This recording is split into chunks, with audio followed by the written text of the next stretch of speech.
بجد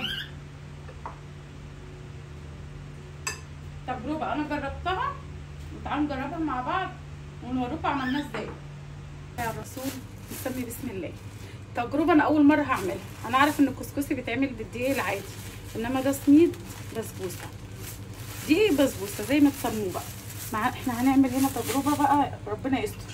معانا معلقتين سمنه حلوين بالشكل ده، ولو في بقى زبده بلدي او سمنه بلدي هتبقى احلى بكتير. ماشي. بصي هي تجربه وربنا يستر، انا وحياة ربنا زي ما هتطلع هقول لكم عليها. هنقلب بالشكل ده. احنا هنفضل نقلب فيه تقليبه حلوه، هتقلبي فيه حبه حلوين. بصوا اللون عمل معانا ازاي، بصوا اللون. هو حاسه اهو ابتديت اشك ان هو هيعمل كسكسي. معانا كوبايه ميه، هنحط حبه حبه كده بالشكل ده، ما تخافيش هو هيعمل معاكي زي العجينه.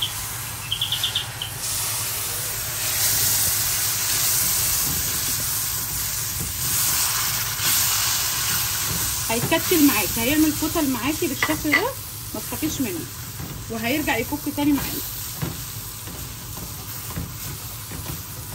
هنعدي عليه واحده واحده، هتفضلي تقلبي ما تزهقيش بقى. هياخد معاكي زي 8 دقايق 10 دقايق لحد ما يرجع. بصي هو عمل معانا زي العجينه بالشكل ده، هيرجع بقى يفك معانا تاني واحده واحده. طول ما انتي بتقلبي اعملي فيه بالشكل ده.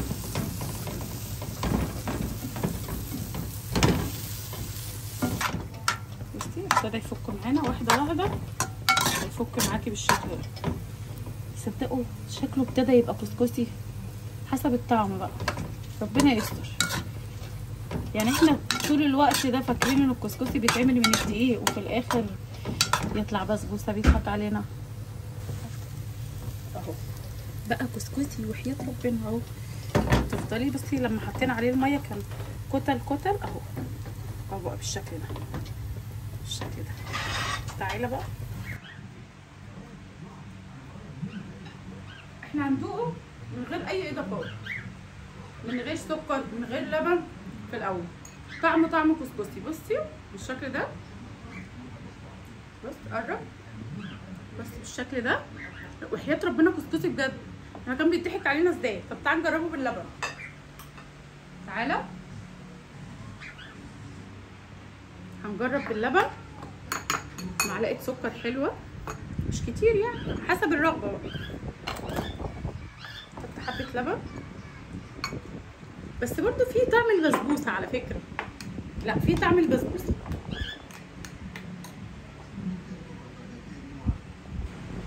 احنا جربناه من غير اي حاجه، هنجربه باللبن. ده حلو، حلو جدا كمان، حلو بجد.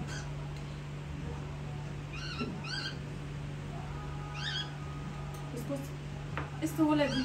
انا اساسا الكسكسي التاني ما بعرفش اعمله، بس عرفت اعمل ده. اشتركوا في القناه وفعلوا الجرس. باي باي.